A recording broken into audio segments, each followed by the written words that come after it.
Hello everybody and welcome to another episode of Billy Watson TV. It gives me great pleasure today to have a returning guest on. He's been on quite 3 or 4 times now. I'm losing track, but it's always an honour and a pleasure to have Andrew Kaufman on, and welcome you to the show again, Andrew. How are you doing? I'm doing well, Billy. Thank you for having me back. That's good. You're looking very well, and is this the result of what we're going to talk about? Because I'm very interested to see you've been getting into the way of water recently. You're moving off of viruses for a time. I'm sure you're quite relieved about that. And I'm quite glad to talk to you about something else. So what is this thing about the way of water? You've got a workshop coming up. What's this all about? Well, Billy, since I first started studying natural healing about 4 or 5 years ago, I recognized this problem that people are generally not drinking enough water, and that we've misinterpreted actually the cues of thirst, because we think that signs of dehydration are actually thirst, and we miss the thirst that comes before that. And I didn't realize how much of a problem it was until I did my own water fast in March, where I did an extended 26-day water fast. And what this really, well, I'm in the habit of looking into different types of procedures that are, my preference is that they're nature-based, that have been reported to result in, major healing from significant life-threatening illnesses like cancer and autoimmune disease and multiple sclerosis and things like that. So in the medical establishment, you're quite aware of all the toxics involved in there, so you're now focusing on the natural stuff and looking at all that stuff. Yeah, well, at this point, I've completely left organized medicine. I let my license expire. I no longer work in that. I mean, once I really learned that the pharmaceuticals that I was required to prescribe to work in that system were essentially poison, I couldn't keep, giving poison to people. And I was working with adolescents at the time. So what I did is I essentially changed my practice to get them off, taper everyone off the poisons. But that was, only part of the struggle. Like, that was just reducing harm. So once I learned that through simple things like nutrition and cleansing, that people can have major recoveries, I began studying that, in earnest. And my criteria is when I, find evidence, and this isn't always, published in a randomized controlled trial. It might be anecdotal, but when there's enough of it to take seriously, that people can really heal from serious illness. So I'm not talking about something that, makes people feel more energetic or have improved vitality. We're talking about, serious illness here, because that's the background I come from in medicine. And so I heard this about fasting. And, there's actually, it's something that is ubiquitous in nature. All animals fast when they're sick or injured. So I wanted to investigate this. And the way that I decide if I feel something is worthwhile to teach other people about is, the final step is that I do it myself and observe directly what the experience is like, so that I can describe that to other people if I find out that it's worthwhile. And I think fasting is actually possibly the most powerful way of healing. And I think it can really, if it's possible to heal from any condition, I think fasting will result in that healing more likely than anything else. Which is kind of bizarre. We always get taught, when you're ill, you go to the doctor and, you start taking the medicines and you put more toxicity. This is what the virus has certainly taught me, to be responsible for our own health. And what we put into our body has a very large effect. Because again, the cold and the flu, it's your body detoxifying from all this stuff that this lifestyle everyone's in with the processed foods and everything. So we've got all these toxins and then the Wi-Fi and stress. But it's kind of crazy to think that water, and obviously not, the body heals itself essentially. That's what the body's an intelligent being.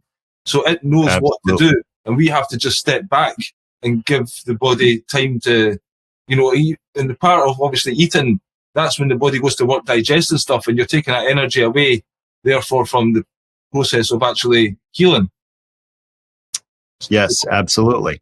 So that is essentially the essence of fasting. But what I also realized that fasting is, at least water fasting, because I'm not a proponent of dry fasting, is it's really giving your body water, and that water actually has a large, eminent role in purifying the body and allowing it to heal. And I started learning about this over the last couple of years, but after this experience, I really dove into the research, because water is not what we've been told. It's not what you learn in science, that it's just, a passive background solvent that, all of the real chemicals that do the real chemistry and work take place, right? But it's just passive there in the background, just like the air around us. Right. Although that's active too, involved in our respiration. But, just by itself, it does nothing, supposedly. Right. It just is there and it's bouncing around in random Brownian motion or some other kind of motion. So what's been discovered, though, actually by, many modern scientists, and this is even, earlier in the century, we had, people like Victor Schauberger and others, and people looking into primary water, who made major discoveries. And then there were a couple of false starts in looking at this, like when that water had this capillary action property was first attributed to water itself. And then it was debunked and said to be from contamination, from silicon, from the glass, and this kind of thing. So it was kind of shut off, that line of research. But eventually, largely due to the work of Gerald Pollack, it's now, well established that water is very unique and does all these crazy things. Like it actually, absorbs energy, it converts energy, and does work. It can actually, you can actually take a glass of water, and just by putting a piece of plastic or some other material in there, can actually make a battery. And there's even a place where you could buy a clock that runs on a glass of water or a vessel of water. So, what we know now is just the beginning, the tip of the iceberg. But it turns out that, water just plays this huge, huge role in biology, and it helps explain many, many observations that we've had that have been explained by a theory that's now been disproven. Yeah, there's a Japanese guy who does the experiments with the water, and your thought patterns, you can see the amazing evidence in front of your eyes where it's got hate, it's all muddy and murky and horrible to look at, but you think love is beautiful patterns. And then we're made up as at least 70% water, our body. So, that's bound to play a part in that as well, Absolutely, absolutely. So you're talking about Emoto, and his work, yes, was extremely enlightening, where he showed that you can have an effect on water through your consciousness by using a conscious intention and imparting that upon the water. You can actually change the physical properties of water, where it forms much more perfect crystals when you freeze it, compared to if you give it a negative intention. And this even was shown with a biological experiment where they put rice in a glass of water in 3 separate glasses. And, every morning, do you know about this experiment, Billy? Yeah, they just wish love to one and hate to another and indifference to the other one, kind of thing. Yeah. They ignored the third one, right? And they, the one that was given love developed into a sweet ferment, right? That was actually edible. And, right. And then the other two had very different results, right? I think the one that was ignored actually was the worst, and it turned black. Yeah, that's right. So, and you can do this experiment at home, and learn that, so you're imparting your consciousness onto the water, and that's changing the properties of water, which is affecting the microorganisms that are decomposing the rice that you leave in there. So it's, this illustrates the intimate relationship with the biological system. And this is just, a great way of coming to the material and looking at it. And then you can get to know a little bit about what's actually happening with the water that it forms this fourth phase of matter, right? That's different from liquid, gas, or solid. It has the properties of what you could call a liquid crystal or a gel. And it's also known as easy or the exclusion zone water. And this is where all these unique properties come from about transducing energy and being able to, perform work, and which is critical to our biological functions. Okay, that's quite interesting. I'm not too sure. I don't know what you mean by water becoming gel, and what's this like? Yeah. There's a glass of water here. How does it become gel? In what state in your body, or? Well, so this effect is observed when the water comes in contact with what's called a hydrophilic surface. So that's any kind of surface that is water loving, or it's polar enough to be soluble in water. And so it could be something that has charges on it, or polarity. So in other words, not a fat or an oil. And it turns out that all of our tissues, pretty much like our blood vessels, for example, are hydrophilic surfaces. So when the water in our blood, it goes next to these surfaces, it forms this exclusion zone. And this was kind of found out originally by accident when some researchers were just studying blood circulation. And as a model, what they did is they had a block of this gel. I think it was polyacrylamide gel. So it's similar to the material that would be making up blood vessels, but different, synthetic. And they bored holes in it that were like the blood vessels. And then they took water with electrolytes, I believe, and they put little beads in it that were supposed to be like the red blood cells that, were in suspension. They call that a colloid.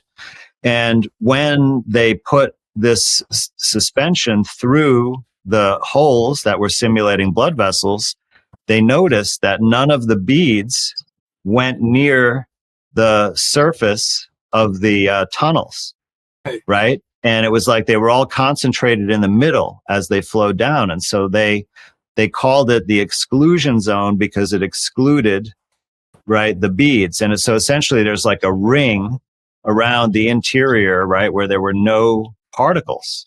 And it turns out that they also dissolved materials like electrolytes also would migrate to the middle and stay away from the surface in this exclusion zone. And that was, the initial kind of discovery of this. And, there have been many, many more experiments that have shown that at that exclusion zone is where the water takes on these different properties. That's pretty amazing stuff. Yes, it is. Yeah. Also, just when you're talking about water as well, somebody once told me about the pyramids in Egypt, and they said that they were all built to kind of a big special thing for making water magical. I can't remember the exact process, but I think there's a lot more, obviously, to water than, what's generally we think of. And like people get the tap water, and we drink tea and coffee, and they think that's so they're getting their water supply. But, I was actually drinking quite a lot of tea just before the lockdown, and then I got talking to Don and David, and they mentioned distilled water, so I bought a distiller, and I stopped drinking tea because I was having really bad urine problems, pain and stuff in there, and I've not had it since, because I believe even tea and water, the caffeine dehydrates us as well. So you're saying a lot of people are going around dehydrated because they're probably drinking tea and alcohol and stuff like that. How does that affect people? And, does that lead to longer, deeper illnesses, just the dehydration? And how do you know you're hydrated? You don't just drink a pint of water and then leave it for 4 or 5 hours. It's about consistency. And what's the body doing to that water? Just having small drips and rather than one big jug. Right. Well, there are a lot of questions in there, and I'm definitely, that's all the kind of material that I'm going to cover at this workshop in more detail and in more practical terms. But you've hit on some really good issues. So, and when you take a beverage other than pure water, like coffee or tea, it's not just the diuretic effects of the caffeine.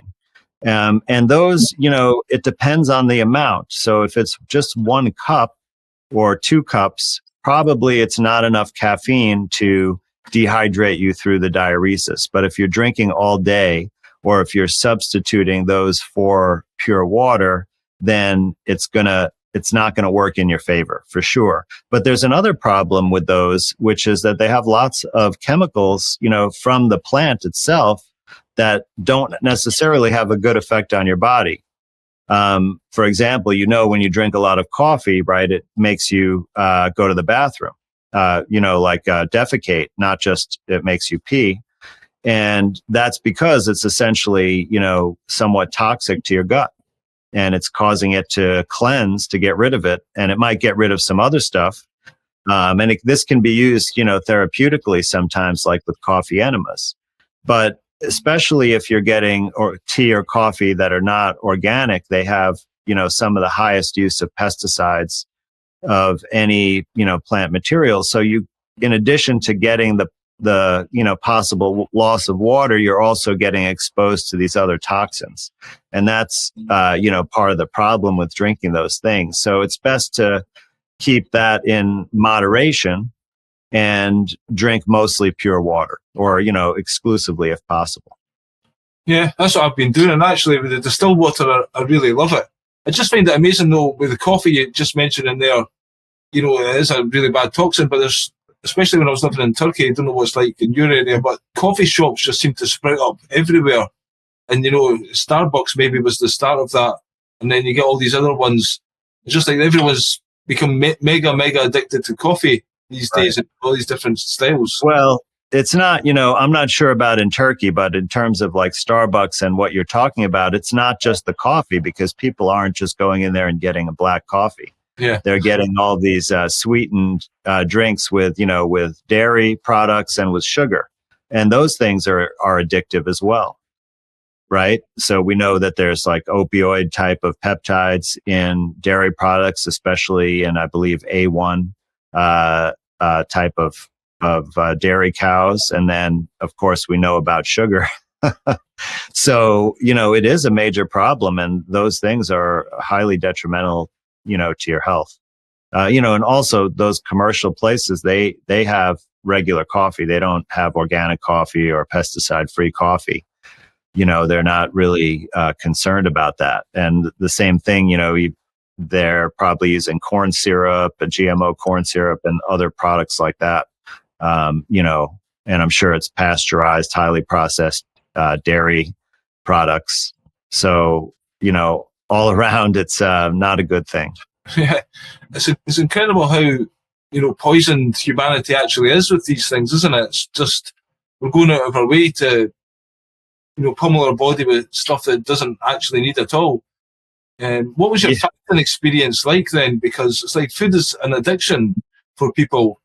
You just get up in the morning. Like today, I was listening to a few of your talks about this topic recently, and you get those hunger kind of pangs. You think it's hunger, a few rumbles in your tummy. And the first thing you want to do is, get something to take them away. But I'm not ate today. I'm just trying to, the past few days I've been feeling I need to eat a bit less, and I'm trying to in the morning just to extend a bit until when I start to eat. Because of the idea of breakfast, break the fast. So just to try and give my body that bit of time where it's not got food in it after sleeping, Do you think that's a good idea? And what was your experience like of kind of fasting and coming off food? Yeah, well, you hit on, some of the most salient points. And I did really learn through the experience the difference between hunger and, addiction, and that food addiction is really ubiquitous. It's part of our culture.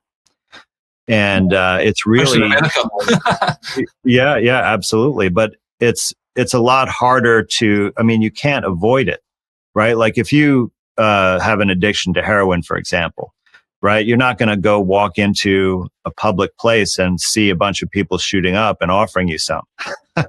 See that on the right? news. But you are going to go anywhere you go. There's going to be this, poisonous food that people are addicted to that they're going to be offering you. Every chance we have to celebrate, right? What do? We get all these kind of sweet treats and this really rich, banquet type of cuisine. So it's a really challenging problem. And you make a great point about the rumbling in your tummy, because we've really just just like the thirst, we have misinterpreted and lost touch with our own body's signals and messages to realize that that is not hunger. When you eat, it does make it go away because your guts can only do one thing at a time. So they can't do that and digest food. So they have to turn that off to go to digestion. And that's why it suppresses it when you eat. But that's not, think about when you get that and think about the last time you ate, right? And it was probably hours before. And just ask yourself the question, does my body really need to eat again? Like, will I starve after only going a few hours without food? And of course, you're like, oh, that's ridiculous. My body couldn't possibly need any more nutrients in such a short time. I didn't run a marathon in the last few hours, right? So this signal must mean something different. And, what I think it means is essentially that it's the wash cycle of your intestines. When in the washing machine, right? It agitates it first. And that's what's going on. It's the agitation basically trying to cleanse itself.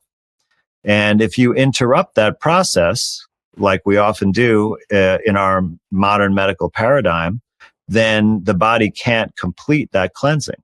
And that means that the grime is going to build up, right? And, you've seen this happen in many things in your house if you don't do it. Like I have this filter in the dishwasher drain, my automatic dishwasher. And if I don't clean that thing with a toothbrush every month or so, I'm going to get it back up and flooding in the dishwasher. And then it's a real pain to deal with, right? So it's the same kind of situation we have here with our guts.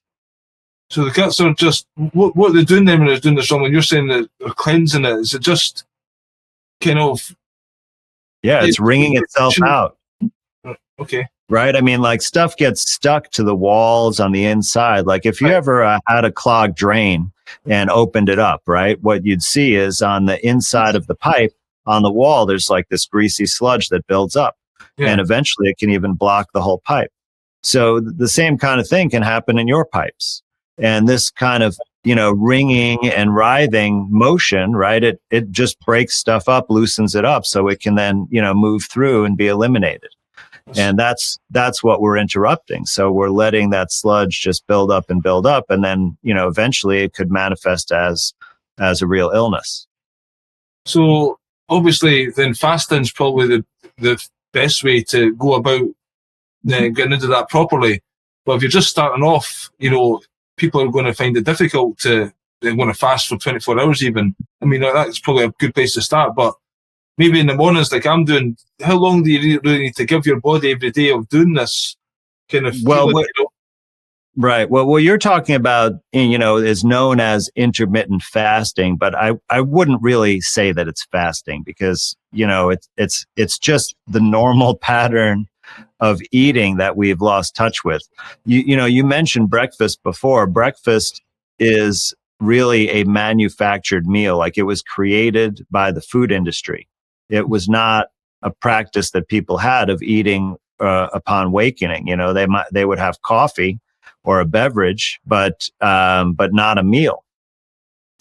And so this is part of the problem, that we've just come to think of this as a natural thing, but it's not really, if you think about what it was like before we had an agricultural system, right? We would have to go out and gather or hunt for our food. It wouldn't be just readily, available all the time that we go and open up our refrigerator or our cabinet and, there's food. There might be some things that were salted or fermented, that were readily available, but essentially, you'd have to go out and get your food for a meal. And so, you'd get up and you'd go do that. And then you'd eat later after you gathered enough food, or whatever, or maybe you might even, do that for a couple of days before you ate again, or maybe food wasn't readily available immediately, right? So it'd be that kind of a pattern is much more natural. And to allow, there's kind of two principles here. One is, to just allow your body enough time to digest the food that you've eaten. before you eat again, and then ask your body to do that. And then there's the other issue that your digestion shuts down when you're sleeping. So if you eat too close to bedtime, that food is essentially just rotting in your gut overnight. And that can create, toxins from the rotting food. So you want to avoid that. So the two principles would be, one is to not eat close to bedtime. And I would say at least 4 hours. But longer would be even better.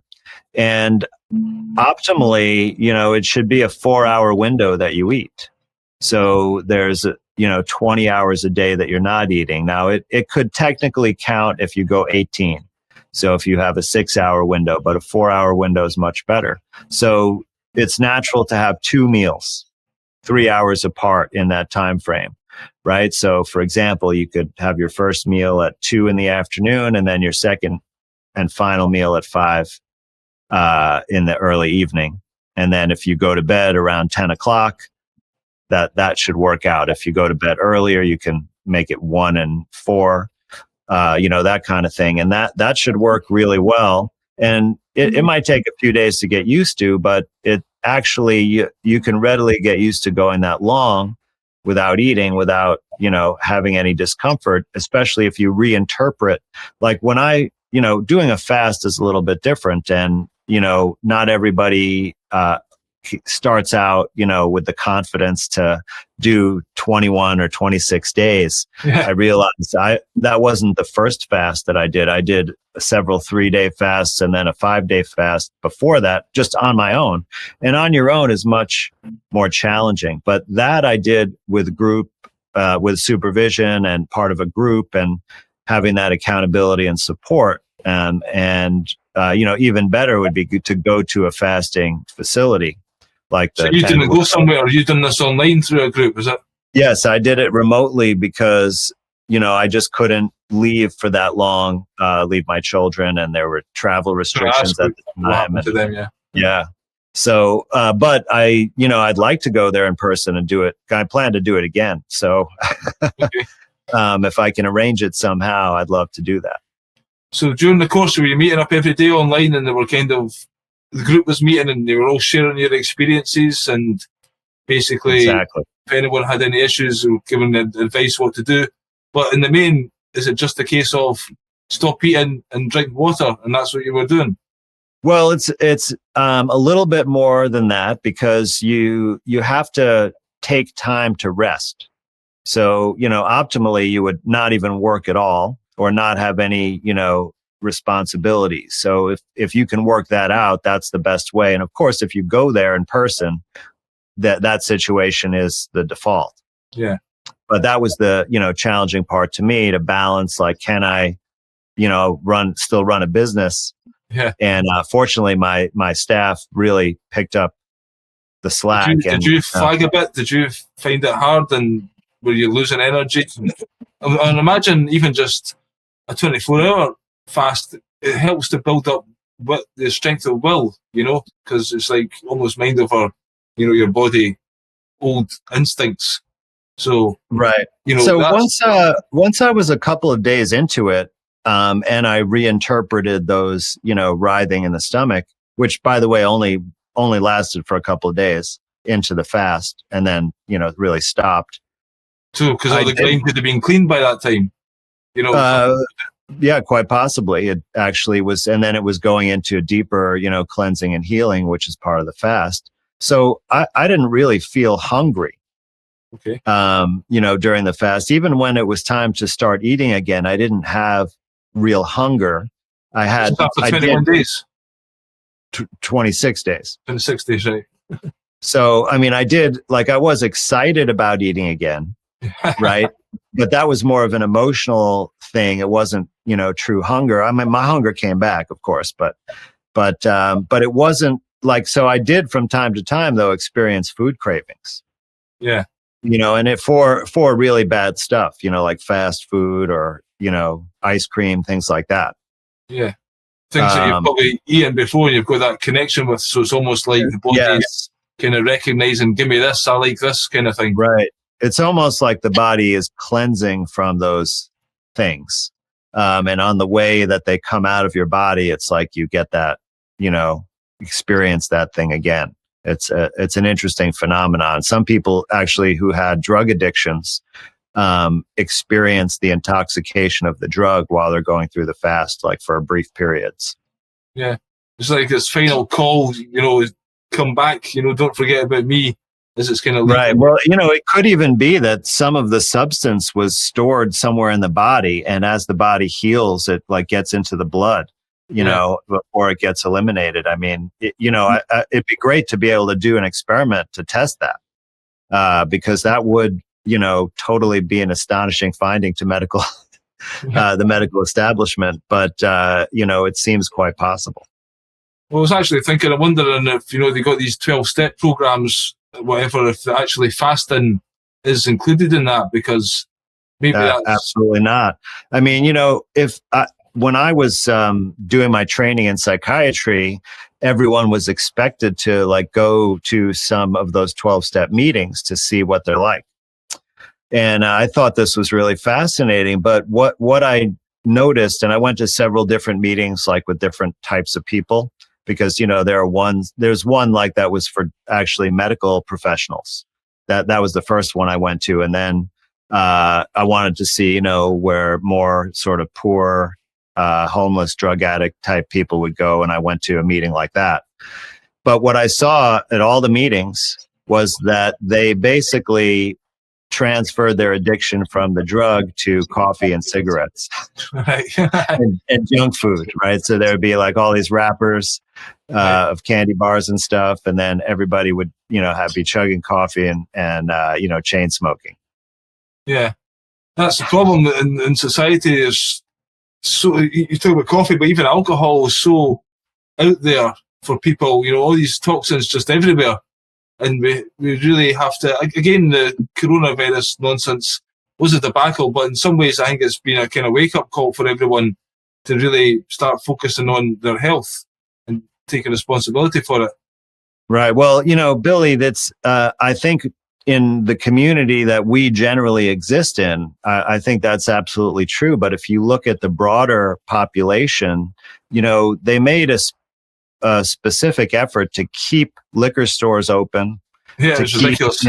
Cannabis dispensaries were open, right? Because they knew they're going to lock people in, and in order to pacify them, we needed to feed their addictions. And this ended up in, substantially increased numbers of overdose deaths and overdoses in general, as well as suicides. Yep. Right. So actually during this time, even though in the sort of small segment of the population that has been awakened to all the fraud in healthcare, large swaths of less fortunate or less open-minded people, right, have succumbed and actually have worse addictions now as a result. And I think even beyond the drugs, the food addiction too, because same thing, you're sitting at home in front of the TV or whatever, you're going to just eat that comfort food when you're scared of, death encroaching in, like all the media was saying was going to happen. Yeah, it's no doubt about it. It's had a very detrimental effect on, again, you see these things that happen in society. In 9/11, you can see the consciousness change, and then something like this, although we think it's gone, you can still have a few remnants of it there. People are down, and, it's had a big effect on people's mental health, and children, teenagers locked in their rooms.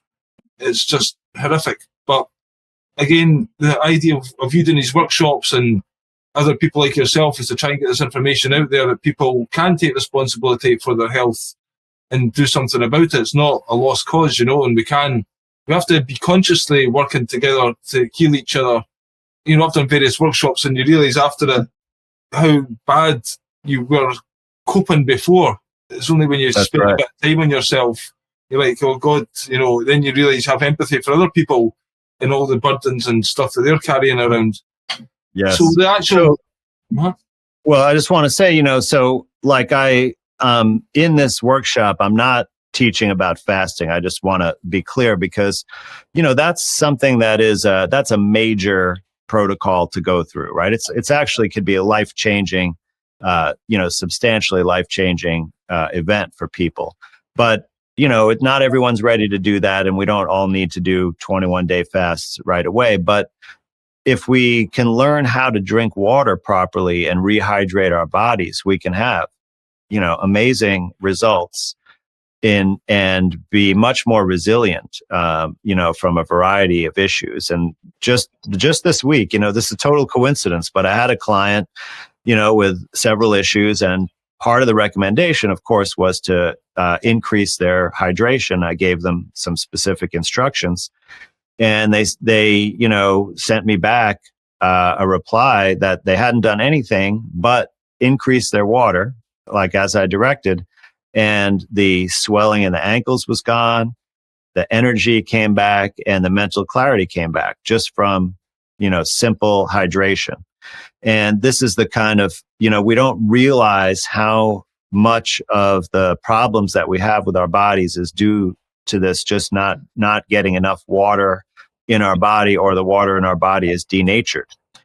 Because of that, that's what happens with the swelling. So, I lay out basically a 30-day program that you could integrate with any lifestyle. So you don't have to take off time to do this or anything unusual, maybe other than maybe get a couple of new water bottles, or a distiller or something like that. But, anyone can do it with their normal lifestyle. And at the end of that 30 days, you're going to be fully hydrated, and all of the issues that you had, high blood pressure, arthritis, back pain, etc., swelling, those things are all going to be, if not completely better, substantially improved, just from doing that. And I want to teach as many people about this as possible, because, this can have amazing benefits. I mean, things like heart attacks, for example, they would hardly ever happen if people were hydrated. The reason why heart attacks happen in the middle of the night, in the early hours of the morning, is because that's when your body's maximally dehydrated. You stop, drinking before you go to sleep, and then your kidneys actually continue to remove water from your blood circulation as they filter overnight. Where your digestion shuts down, your kidneys don't. So, when you wake up in the morning, you're most dehydrated, and usually you notice that, kind of just feeling achy or real dry mouth, that kind of thing. And that's when heart attacks occur. So and it's because of that, the clots are more likely to form when the blood is thicker, more viscous from being dehydrated. And that would be totally avoided simply by adequately hydrating yourself, so that when you lose that water in the middle of the night, it's not enough to make your blood that thick and activate the clotting system. That's totally amazing. It's a miracle cure sitting there. The thing is, though, the water at the tap is disgusting. That's part when I was drinking the tea. It was like, I can't drink this. It's like sewage. So a lot of time I was buying from the supermarket in a plastic bottle, and then I could afford a distiller, so I got a distiller in. And some people say about the distiller, it doesn't have minerals in it or something like this, or it draws minerals out. And so therefore, the distiller water's not as good as it could be. Obviously, it must be better than the water coming out the tap. But is there something that you do to the water? I know you were talking in one of the talks about kind of energizing it, or putting a rod in it or something like this to... Right. Well, let's keep that discussion separate and just talk about the minerals, because this is exactly the kind of information that I want to, help people understand, because it could be so confusing and you hear, different opinions about this or that. But, let me just tell you a couple of just truths. Like, one is that the minerals that we need in our body for our health and function don't come from water. They come from food. Right. So it's not like you're going to be deficient in minerals if you don't get minerals in your water. The minerals in the food come from the ground, so it's important to the quality of the soil as well, though, yeah? Absolutely. There's lots of bad soil everywhere, which is another... This is why I recommend people take a trace mineral supplement, because the minerals have really been depleted from the soil due to modern agricultural practices. So, you can't get those minerals from your food, but you can't get them from the water either. There's not a natural source of water that has those, the minerals that we need. So, and the second thing is that, all right, tap water. Do you think tap water has minerals that your body wants? I think it's got poisons Right? that it definitely doesn't want. Yeah. Right. So, there's lots of things that could be present in tap water, including, toxic heavy metals like chromium, arsenic, lead, and even mercury. And So that leads those, to a lot of people with Alzheimer's and these kind of brain issues is caused by the heavy metals. yeah, well, that's most likely to be true. Although I don't know that drinking water is the biggest source, but I do think for lead poisoning that we're misled about lead. When they say it's only from these paint chips that form a dust. I think that a lot of these urban areas have lead pipes in their water infrastructure, and they don't want to have to fix that because it's super expensive. But when they require landlords to repaint their buildings, then the landlords incur the expense. Yeah. So, that's something worth thinking about. But, you can't guarantee the quality of your tap water. It can have the heavy metals. It can have industrial chemicals from agricultural runoff and effluent water from factories and such. It can have parasites in it. It has been shown to have pharmaceuticals. So, there's tons of stuff in there that you don't want. So I don't recommend drinking tap water. And, there's only two ways to adequately purify all these contaminants out, unfortunately, and it's distillation or reverse osmosis filtration. Okay. And it's just if you rely on tap water as your source of water, or even well water, which you can have tested for all these things, but most likely it'll have them in it as well. It's just the only way you can take those things out. And that's the most important aspect for your health.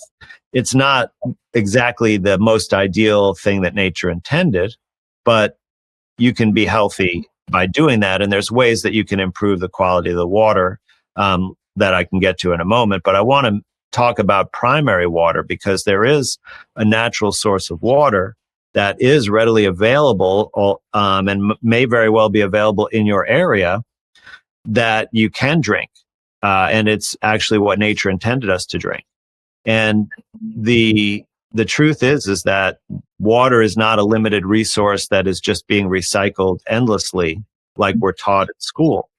New water is being formed all the time. And there's essentially like oceans that exist deep under the Earth's crust that there's been some evidence even in mainstream science for, like you could even look up in Scientific American, for example, and that this water is thought to form by having hydrogen and oxygen gas under pressure and heat and forms steam.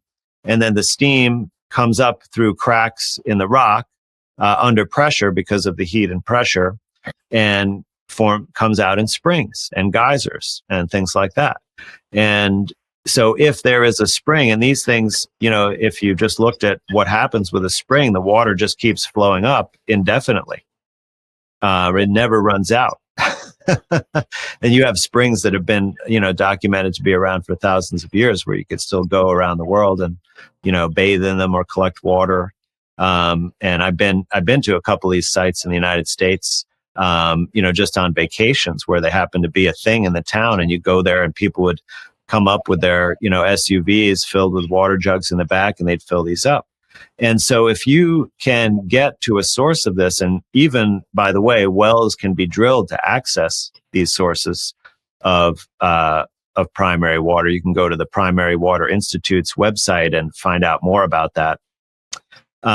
This is nature's water, and you can just drink that straight. You don't have to process it in any way for it to be good water, if you can make sure that that's what it is that you're getting out of those springs. But, that might be worth looking for. And there's some really interesting architectural research going on now, looking at cathedrals in England, for example, where many of the cathedrals had such a primary water source spring that they built right around, and it came up into some kind of chamber where they did rituals like baptism. and then, the water flowed out through an aqueduct. And there's even possibly a whole system of like tunnels and waterways that is diverting this water, and it's not really used for these kind of purposes, but it could be. So this is, the kind of thing that I encourage people to look around their geographic area that you might find. I don't know if you've looked into what's called Tartaria, all these cathedrals and stuff. There seems to have been some kind of previous civilization that used energy in a different way. So these cathedrals are all built geographically amazing, and with this water coming up, there's probably restructuring it or something like that. So, they certainly seem to know a lot more about these kind of things. And it's like we're rediscovering it, or they're getting suppressed, Do you have any thoughts on that? This kind of... Yeah, I'm just starting. I've been aware of this research about, altered timelines and inaccuracies in history and the disappearance of, the Tartarian Empire. And I'm just, starting to explore Anatoly Fomenko's work, who's really, the kind of Russian historian who is responsible for bringing that into the consciousness of this community now. And I think there's a lot of interesting things to look at. And it seems, that there is a lot of evidence that there was much more advanced technology and that we've lost the knowledge of it somehow, and that it may be incorporated into these architectural structures. And it's very fascinating. And I think it could yield a lot of important knowledge. So I encourage people to continue to pursue this, but I also think we need to be very cautious about how we look at the evidence and make sure that it's reliable and that we don't make assumptions, because, obviously, like, what I've mostly known for doing is to criticize poorly done science that leads you to, conclusions that are just not true in reality, right? Like about viruses. And it's very important that when we do our research trying to discover, the truth about the world, that also we don't use logic fallacies or overestimate our confidence in, hypotheses. So as we uncover this material, let's use very careful discernment, logic. Let's, discuss and debate so that we get to the real truth. And then, if we do learn about some important technology, I mean, we could, try to adapt it and, use it for good and make sure that, people don't want to use it for evil. Yeah, that's a good point. So it should always be based on evidence, but it's hard when it's in his story, it's like we're not there anymore, so we're just trying to piece together bits. But even in the cathedrals, they all seem to have this big church organ, and you just wonder whether it was all to sing Kumbaya, or, a lot of people speculate it was like for sound energy healing and stuff like that. Yeah, well, let me tell you an interesting little anecdote related to an organ, because I went to MIT as an undergraduate, right, at a pretty famous engineering school, and they had this auditorium there. I believe it was called Kresge Auditorium, and it had a large pipe organ. And they would occasionally have a concert on the pipe organ, and they had other events there. But and I didn't, go and see this myself, but there was someone in the civil engineering department who told me that they had to remove one of the keys on the organ. Right. Because if they played that key in some kind of chord, that it would hit the resonance frequency of the building and the building would collapse. What? That's a bit crazy. Yeah. Yes. Well, if you've ever seen footage of, for example, like a bridge start undulating during an earthquake, right? Right. Things like that. You can see that there essentially is a resonance, right, that meets all structures have what's called a natural frequency, and that's the frequency with which they resonate. So if they're exposed to that frequency, they start vibrating. Right. And then that, of course, could cause mechanical disintegration of the material or the structure, right? And so you can find, I believe, video of like buildings or bridges of this happening to, during natural disasters. And this is what, the power of this organ could essentially bring down this whole huge building. And it was a dome shaped, like a geodesic dome kind of architectural design. was the organ moved there? Because if the organ's there already, surely it would have been playing in the past. You know what I mean? Well, I don't, at the time, I wasn't really interested in this, so I never looked at the architectural history of the building, if the organ was built there, if the building was, built around the organ, I don't know. Yeah. Certainly But interesting. And you wonder why. Maybe they built it on purpose, like a self-destruct button. Yeah. Get all the flock in and then kill them.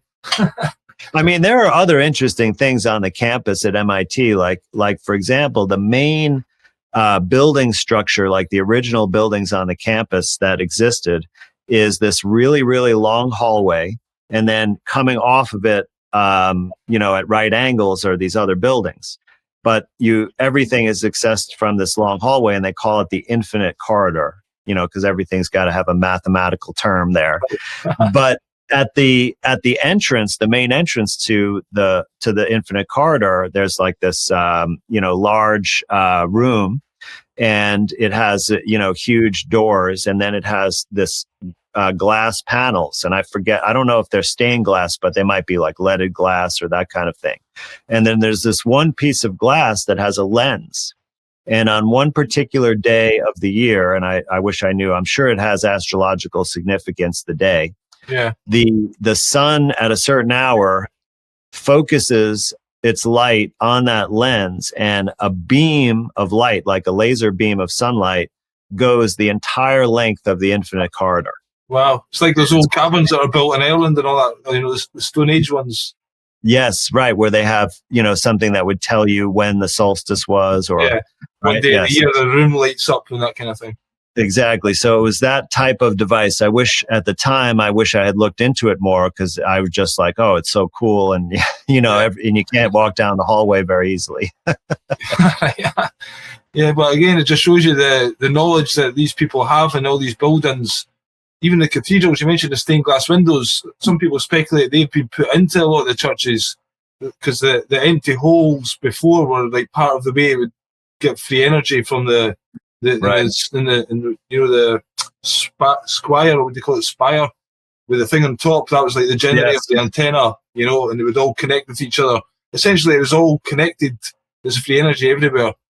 And the thing about it that you alluded to briefly there is that, for like the structure at MIT and all these other structures that have these built-in like astrological technologies, before they built the building at all, right? Before they broke ground, they would have had to do all the calculations, because this piece of glass was centered right in a certain spot, right? So that means they had to design the whole building so that little glass lens there would be in that spot, right? So that tells you how important it was to the architects and the engineers that built that building, that they had to have that right. Everything was centered around it. So why was that so important? Right? So what you're alluding to, that it was a technology that maybe, generated energy or had healing properties or some other useful thing, right, for the community. You would think about just for the sake of it, it just sounds like it has to have a purpose. Exactly. And so this is, it's really fascinating. And I hope that we, hear some intelligent people talking about it and digging up some good evidence to help explain, what it was and how it could be replicated. Yeah, certainly another big rabbit hole, all that Tartarian stuff. There's a lady called Michelle Gibson in America. There's a good YouTube channel. She goes into it quite good. And just before we finish the chat, again, getting back to the water thing, how much water then should people drink in a day, and how to drink it? If you're going to tell people, is it like, I've got a glass here. Since I've been doing this, I drink nothing but water now, and I just tend to keep at it over the course of the day and keep topped up. Is that kind of right way to do it, or come to the workshop and learn more? Well, I mean, it's so, part of it is you kind of have to reestablish a set point where you can start to learn to trust your thirst again.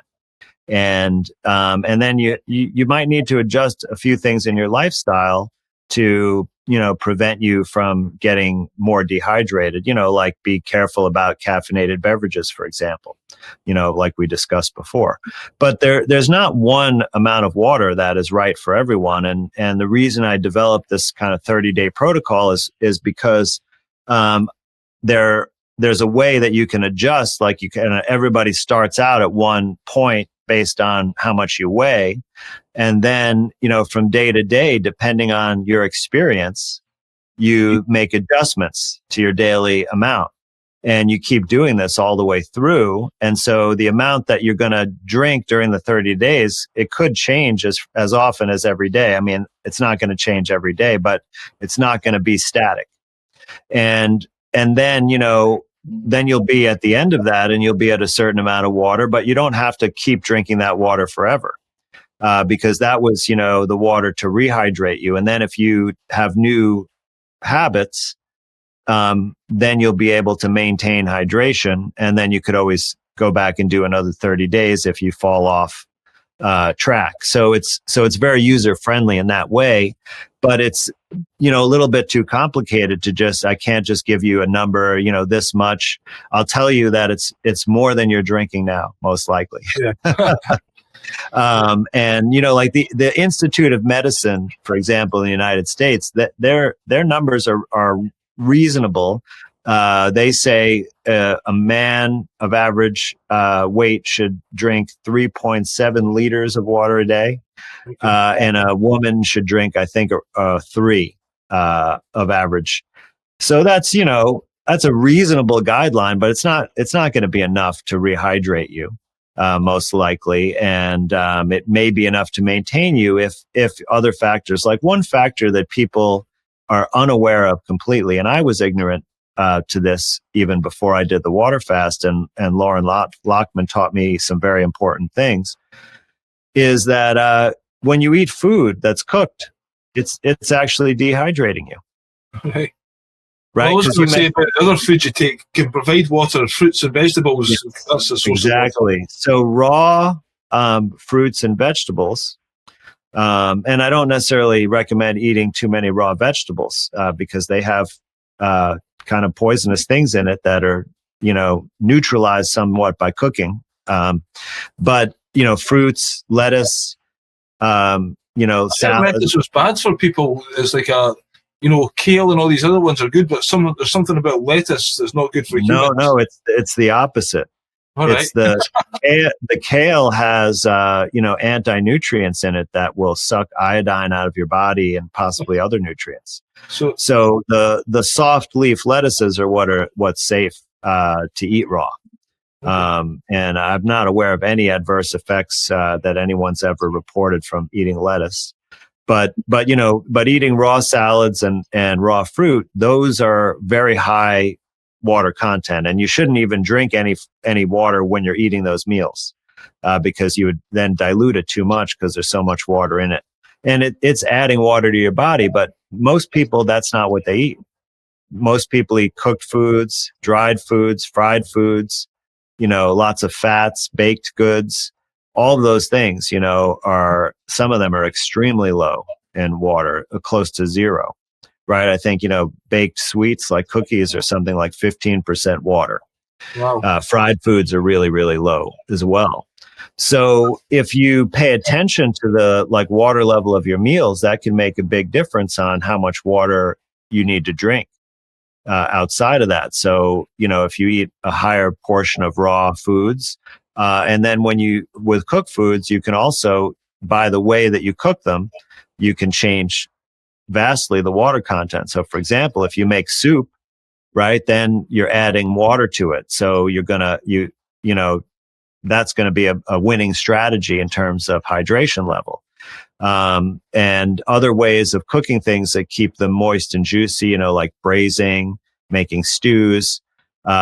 Those things have significantly higher water than roasting and frying. Those are the things that really dry stuff out.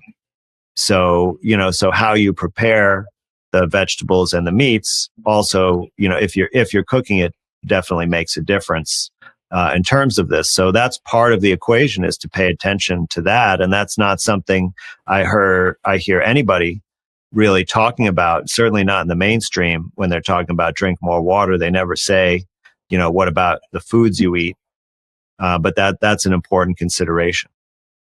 Yeah, that's why I was so interested to find out about it. It's, again, if there's something sitting in the part of the water is, you can feel better, but just to stress the point, people are getting healed from serious illnesses through rehydrating their body. Even I think you talked about type 1 diabetes can be changed with the diet as well. My girlfriend has got her doubts about that because, she's heard people not fully come off it, but I know you've know 2 or 3 people that you've changed, because the pancreas is there, but it's like, how can that kick back into life? I know it's coming towards the end, but just kind of briefly on that one, because I listened to a talk, I think, with the Grayson, the guy you're working with, and he was talking about the pancreas. We get diagnosed as a child and you get insulin, so the body almost packs in and says, I don't need to make it.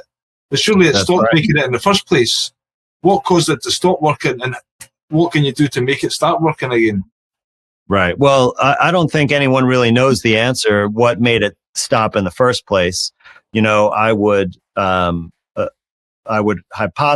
that it's probably some type of toxin, but don't really know. But, you bring up a very important principle, which is that whenever we put something in our body that our body can make on its own, we're turning off our body making that thing. Right. Yeah. So if we take thyroid hormone, we turn off our thyroid making its own hormone. Right. Yeah. If we take certain supplements like vitamin B12, for example, which the bacteria in our intestine can manufacture, we might turn that off. So it's important to notice these things and realize that, our body does have the capacity to regenerate, but we have purposely, we've done things to change it and we have to let it adapt. So, I can't say that any clients that I've worked with are cured of type 1 diabetes, partly because I haven't followed up or heard from all of them. But here's what I can say is that by doing a couple of different types of cleansing and diet protocols, including water fasting, that people have gotten their insulin requirement down to almost nothing. And at least one client went for 3 days without any insulin at all. And I'm not sure what happened after that. But, one client went from something like 50 units a day down to like 6 units a day. So that can happen over a period of just a few weeks, very rapidly. So I think, if someone had the motivation and the persistence, that there's no reason to think the pancreas can't come back and perform its function if the right right conditions were present. And there have been some reports of people having that experience, and I certainly hope that I see that happen, in my lifetime. But I do think it's very possible. But even if you can't be completely cured, just reducing the insulin requirements so much is hugely beneficial, for your long-term survival and complications. So, it's and that seems to, like, every client that has come has had that result, if they've done the protocol so far, in my experience. Yeah, it definitely shows you the link between our diet and what we put in our body again, and our overall state of being with the water. The only issue I've got with the water is, we need a lot, but it's so expensive to run the distiller and the electricity and fuel bills these days as well. It's going to be an issue for people. Just thinking. Well, that's an interesting point, but I think you've got to have some real comparison numbers here too, because one thing is, of course, there may be the benefit on your health, and that is hard to put a dollar figure on. But most people seem to be buying bottled water, and that's a substantial expense. So I know that energy bills might be a real consideration because of rising, the artificial rise in fuel prices that's going on right now.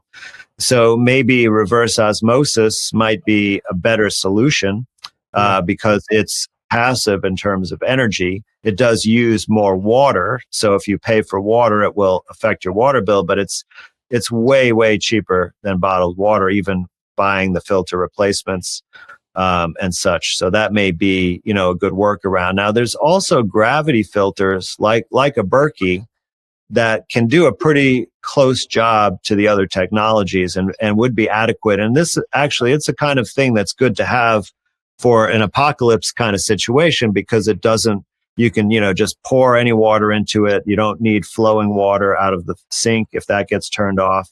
So you could pour rainwater through it, for example, and you don't need energy if there's power is gone and you don't have a generator or the resources, right? You could still purify your water, or even like a life straw in a pinch, that will work too. But the important thing with the gravity filters like the Berkey is that you're careful that it doesn't make the water alkaline. If you can, sometimes you have to add a certain thing to it to alkalinize the water, so just don't do that. But if you look into it, you could probably find out a way to do that. And that's a good thing, alternative as well. That may be even the cheapest way to go. Yeah, sounds like a good solution that everyone should have in case things go tits up pretty soon. Absolutely. You've got this workshop coming up then. Would you like to give people the details of it and just briefly what they're going to get for them? I think there's some bonuses and stuff like that. Yeah, absolutely. Well, so first of all, if you go to terrainthefilm.com, because this is a terrain workshop, if you haven't seen my film yet, this weekend, we're running a free replay for 48 hours. And the idea is to have this series of workshops where I actually teach about terrain-based health and medicine, but in a way that, is accessible to everyone, that what you can do to improve your own health without relying, on going to a professional.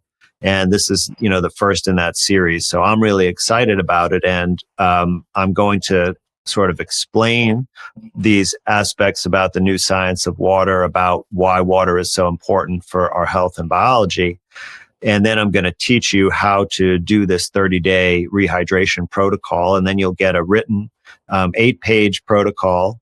So, but it's in large print, so it's not going to take you a long time to read, but it will cover enough detail that you'll know exactly what to do on a day-to-day basis while you're drinking this water in a different way.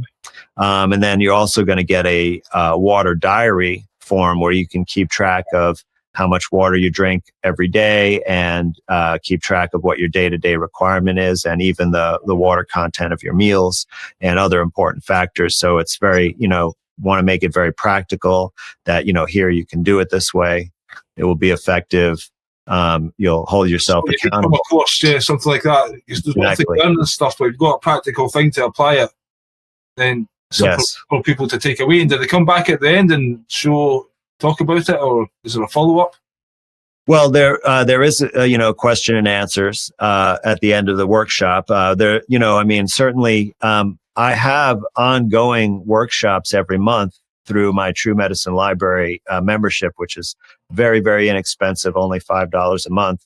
And Dr. Grayson Dart and I answer all your health questions, for an hour and a half to 2 hours every month. We call that True Medicine Live.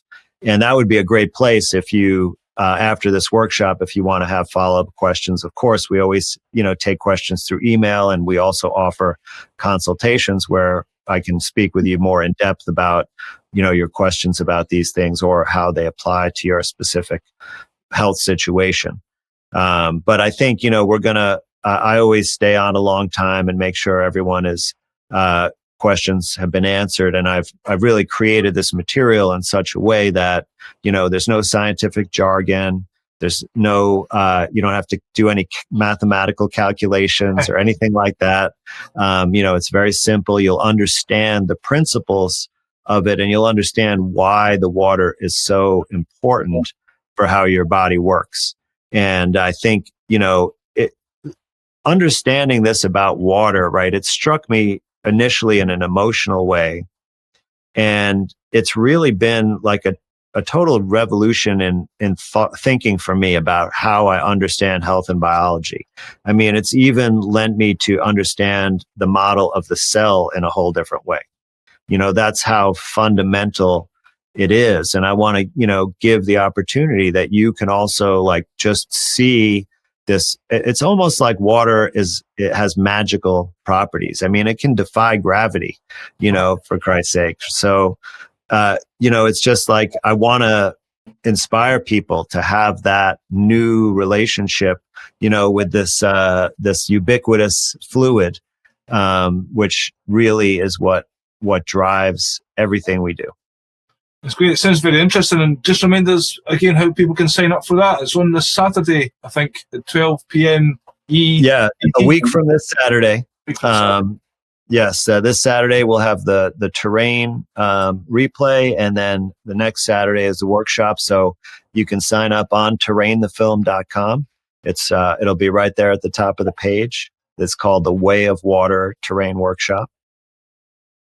And you can also register for the film replay, or also we are still selling digital downloads of the film. So if you'd like to own it, or if anyone wants to do a screening, we have a very affordable license to do a public screening, and Marcy and I are even available to be there to answer questions at the end of the screening, if you'd like. So I encourage people to do that, because this is such an important film to help uncover the truth about what's been going on, and also lead you to a solution of a new way of thinking about health and medicine that is empowering, where you can, take it into your own hands and have amazing results. And that's all what this is all about, for me, is to try and get away from this, outdated and now really fascist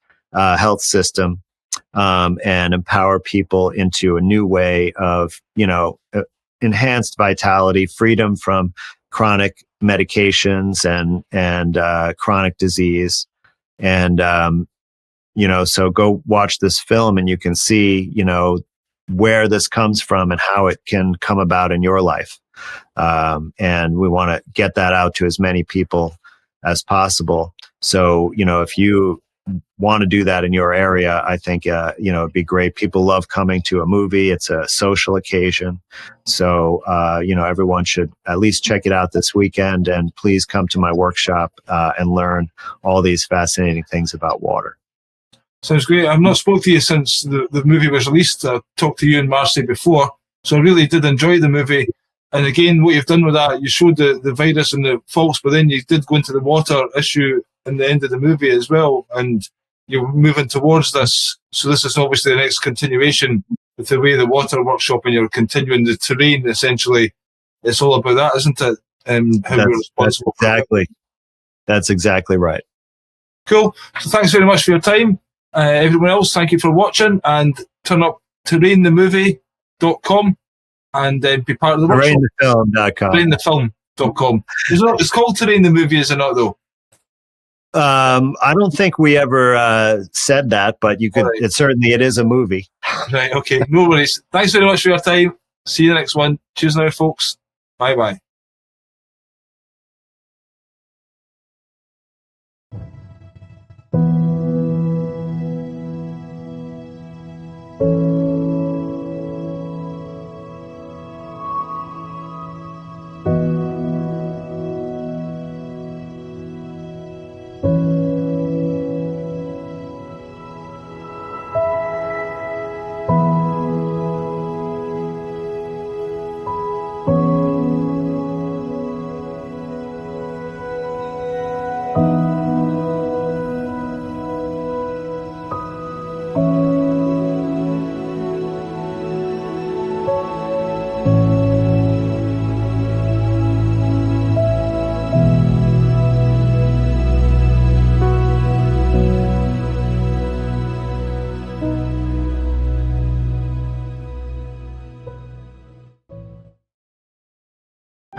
Your life is water.